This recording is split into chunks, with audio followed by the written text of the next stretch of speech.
1950 সালে ভারত ও নেপালের মধ্যে চালু হয় একটি বিশেষ সামরিক প্রথা।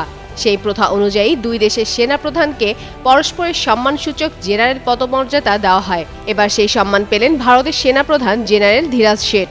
সোমবার কাঠমান্ডুর শীতল নিবাসে এক অনুষ্ঠানে তাকে সম্মানসূচক জেনারেল পদমর্যাদা দেন নেপালের প্রেসিডেন্ট রামচন্দ্র পৌডেল। নেপালের সেনাপ্রধান জেনারেল অশোক রাজ শিখদেলের আমন্ত্রণে 4 দিনের সফরে দেশটিতে গেছেন জেনারেল শেঠ।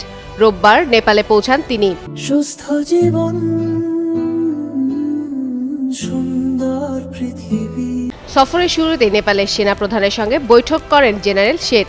সেখানে দুই দেশের সামরিক সম্পর্ক নিয়ে আলোচনা হয়, পাশাপাশি পারস্পরিক স্বার্থ সংশ্লিষ্ট বিষয়ও উঠে আসে।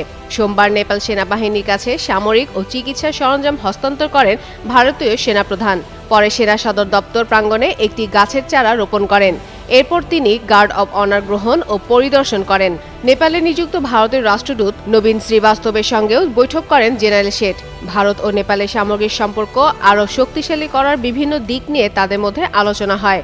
অনুষ্ঠানে নেপালের ভাইস প্রেসিডেন্ট রাম সাহেব প্রসাদ যাদব, পররাষ্ট্রমন্ত্রী শিশির খালান, ভারতীয় রাষ্ট্রদূত সহ দুই দেশের সামরিক ও সরকারি কর্মকর্তারা উপস্থিত ছিলেন।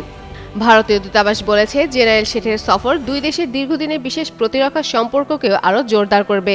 নেপাল সেনাবাহিনীও বলেছে, এই সফরের মধ্য দিয়ে দুই দেশের সেনাবাহিনীর মধ্যে পারস্পরিক আস্থা ও সহযোগিতা আরও বাড়বে।